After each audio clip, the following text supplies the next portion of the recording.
Chapter 12. What happens in Vegas? What happened in Austin? The only reason I didn't spontaneously combust when Piper took off her shirt was the fact that two other men were in the room. I looked away as quickly as I could. That didn't save me from getting an eye full of bare skin. Nothing scandalous. I'd seen joggers run past my front yard wearing less, and the strip was less sexy and more of an awkward wiggle shimmy. That didn't stop my traitorous imagination from picturing Piper removing her shirt in a more intimate setting. While it was a pleasant image, this was neither the time nor the place. I needed a distraction. Allardyne's face worked. Back during school, I hadn't known him much beyond Justin's scary shadow. Seeing him now, as a fully realized adult, was kind of terrifying, in a I know he could crush me like a twig sort of way. I didn't get that feeling often. I didn't like it. I agreed to Panacea's deal on reflex and watched him and Allardyne each take one of Piper's hands. If they tried anything funny, I'd smack Panacea and hope that my power would hit Allardyne quickly enough that I wouldn't go mad from the pain he'd inflict in retaliation. Nothing untoward happened. Yellow-white light emitted from Panacea's hands. Piper gasped a little. Allardyne's tattoo things shimmered and darkened from rose-red to blood-red. The whole process lasted 30 seconds at most, and ended with all three disengaging from each other. Piper slumped onto my shoulder, jittering. Panacea swayed. Allardyne steadied him. I was familiar with the side effects of Panacea's healing touch, though I'd never been on the receiving end. Piper would be suffering from low blood sugar, mildly hypothermic, and flooded with endorphins and dopamine. Her brain was happy that everything was back up to snuff. The pain of the healing had generated the endorphins. Allardyne's intervention meant they were floating around her brain without any pain to nullify. She stared up at me with wide eyes. "I feel funny," she said. "Side effect," I told her. "It'll be out of your system soon, but the high precedes a hell of a crash. Better to not be awake while it clears up. Shouldn't be longer than a few minutes." She nodded. The jitters disappeared as she dropped into a trance. I shifted her weight so my body would better support her. Mikhail had his hands on Justin's shoulders. Justin was staring at Piper in alarm. "I heard about those trances," he said. "Does she always look so—" He fumbled for the right word. "Dead?" "Unfortunately." I wanted to put her on my lap, but couldn't figure out how to do so without either looking stupid or waking her up. "Don't look in her eyes if you can help it." Justin stabilized, and Mikhail let go of him. He slid off the couch to kneel by Theo's head. He said, "Theo, we need to take you outside for your healing. You'll have a lot of short-term energy to burn and can't trance like your mom. I'd prefer not to have to replace the furniture. All right?" He boofed an assent and trotted over to the door. Justin followed, but Mikhail hung back and shot my dog a suspicious look. "Where did you get him again?" he asked. I gave him a guileless smile. They were not taking my dog. Dubious origins and even more dubious potential modifications be damned. He came up to me on the street and acted sweet. Followed me home. I took him to the vet. By law of the sunk cost fallacy, he was mine from then on. The last two sentences were even true. How I'd freed him from a too small cage and muzzle, along with a half-dozen other dogs, and the way he'd bitten the dick of a man who'd tried to shoot me clean off afterwards was nobody else's business. He'd limped up to me in the aftermath with blood on his teeth. I'd been able to see every one of his ribs. I'd tensed, but all he'd done was lean against my leg. When he'd made no other moves, I'd offered him my hand, mostly out of curiosity. He'd sniffed my fingers and licked them. His nose and tongue had been too dry. I should have turned him over to the police. It would have been the legal thing to do. But feeling that tongue and seeing that skinny frame, I hadn't been able to bring myself to leave him. Besides, he'd bitten a man to save me. I didn't trust he wouldn't be put down as a result. I'd smuggled him out and spent the next few months rehabilitating him. That decision was the best one I'd ever made. The suspicion transferred from Theo to me, but Mikhail stood and followed his husband. I arranged Piper on the couch and went after him. They had already entered the front yard and laid hands on Theo by the time I'd left the house. I hung back on the porch. My dog was vibrating with excitement. Panacea had his glowing hands covering Theo's ear holes, while Allardyne had a hand on my dog's nose. Both pulled their hands away at the same time, revealing a new pair of adorably floppy black-tipped ears. Theo tipped his head, felt the appendages that should have always been there, and shook from head to toe. Then he did it again. I stifled a laugh. There was no need to be mean, even if he did look silly. Allardyne put his hand back on Theo's nose. That stopped the shaking long enough for Panacea to scoot around to Theo's back end and touch his tail stump. Theo went stiff. Panacea pulled on the stump, and a tail grew as though it had been inside his body the whole time. Panacea pulled until he sensed that he was done and let go, revealing a tail with fur a bit longer than the rest of Theo's body. The fur matched the rest of Theo's coat except for a black tip, as though the end had been dipped in ink. He and Allodine let go of Theo.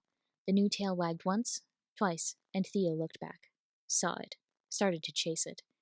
It was slow going at first. Theo was never the most coordinated creature, and he tripped over his own paws. That sent him sprawling, but didn't curb his enthusiasm one bit. He popped right back up and barked with joy. The new tail wagged hard enough to make his entire back end wiggle. He started to chase it again, faster this time, and with small air bites when he got close. "Mind the street," I called as Allodine and Panacea went back into the house. Theo looked up, saw that his circles were causing him to drift roadward, and switched directions. He'd bump into the porch eventually. Better than the alternative. We all trooped back into the living room. I rested my hand on Piper's arm to bring her back to our awareness before scooping her back up to lean against me. Justin and Mikhail sat down, and Justin crossed his arms. He said, "We held up our end. Your turn. What are you doing with Piper, and how did she get shot?" He didn't have to sound so accusatory. Yes, the wounds were technically my fault, but it wasn't like I'd fired the gun. I shuffled Piper's body closer and wrapped an arm around her waist. Her bracelet chimed softly with the movement. I laid her hand in her lap and held it. She came to Mexico on General's behest to ask me for a favor. I agreed. Before we left the country, I was ambushed. She got shot by an enemy during the extraction. There, I dared them to make me out to be the bad guy. Mikhail's eyes narrowed. Taking Theo's pain had turned his marks nearly black. "And we were the closest healers you knew." "That's right." Justin scoffed. "Now what?" "We're going back to Piper's hometown. Her problem still hasn't been addressed." "Wait." Justin held up a hand. I tensed, tightened my hold on Pipes. Justin said, "Don't tell me you're going back into superheroics." I resisted the urge to bare my teeth and snarl at him. Mikhail would be on me before I could blink. "I don't see how that's any of your business," I told him as calmly as I could. "You're joking. After killing that kid—" "Oh, he did not just go there. I had nothing to do with Robin Ninkler's death," I growled. "It was a freak accident. Like all of the other freak accidents you've caused." I was shouting now. Didn't care. "Nobody can prove I did anything. Shit happens. And that's the only reason you lost your license instead of rotting in jail where you can't hurt anyone else." I loosened my hold on Piper so I could lunge at him when she sprang to consciousness. "That's enough!" she shouted. All eyes snapped to her. She was still a bit shaky, but the way she squeezed my hand and the way she glared at Justin were firm. "Guilty until proven innocent isn't a good look on you," she said. The uncharacteristic sternness made Justin falter. He leaned back until he'd gained a more conversational posture. Mikhail copied him, though his marks hadn't lost their shimmer. Peripheral remained unbowed. "Panacea, Allodine, thank you for your help, but you were out of line. General told me she would reopen Collateral's license case, and he's been a force for good throughout his self-imposed exile." I had no idea where she was going with this. Trusted her anyway. Squeezed her hand. Justin leaned back, crossed his legs, and laced his fingers over his stomach. He said, "I healed so many of the people he hurt back in Oneida. Another loss of control like the ones I cleaned up after is hardly impossible. The only reasons Collateral took the blame were because Robin froze to death during a Texas summer, and his deadbeat dad was an arms dealer Collateral had arrested a week prior.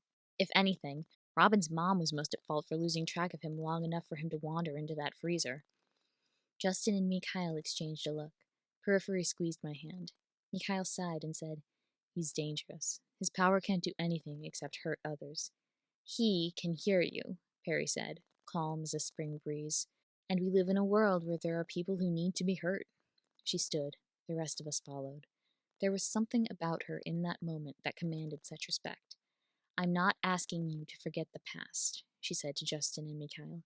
"What I'm asking you to do is remember that we're all adults who, if we have any sense, have grown enough not to repeat the mistakes of that past." "Well?" She looked both of them dead in the eye. They stared back. For a moment, the tension was electric. Mikhail was the first to concede. His shoulders slumped and his marks lost their shimmer. "This is a bad idea," he said. The statement lacked heat. "Going into heroics at all is a bad idea," Perry said lightly. "I sure didn't." But that means it's praiseworthy when somebody does, no matter who they are. The villains aren't going to arrest themselves, after all. Not until Urgot gets a hold of them, I muttered, referencing a hallucination-causing hero we'd all had as a guest lecturer at Oneida. Nice guy. Couldn't teach for shit, though. The shared misery of sitting through his seminars had sparked many a friendship. Harry snorted. That little sound was enough to dispel the last of the terrible atmosphere. Justin rolled his eyes, said, "I've heard enough, I think," and gestured Perry and me to the door. Mikhail said his goodbyes and headed back into the residential area of the house. The three of us who remained left out the front door. I headed over to Theo, who'd tired himself out and was laying on the lawn in a pile of exhausted canine. Perry lingered on the porch. She said, "Thanks again, Justin. Do you want to keep in touch?" He said he did, and they exchanged phones. He headed back inside once that was done, and Piper helped me hoist Theo into the back seat of the truck. She hopped into shotgun, I took the driver's seat, and we set off. We drove with only the sound of Piper devouring granola bars, trail mix, and bags of chips for a while. I wasn't sure how to bring up the whole defending my honor thing. I wasn't sure I even wanted to. The fact that she was willing to do so, had done so without a second thought, sat heavy and warm in my heart. Piper caught one of my glances at her, smiled. I decided to keep my thoughts to myself. For now, what we had was good enough. That didn't stop me from taking a hand off the steering wheel and resting it palm up in the space between our seats. When she laced her fingers with mine, I knew that I was doomed. Funny, I didn't mind it at all. Queries, kudos, or concerns? Like, comment, and subscribe. Thanks for listening.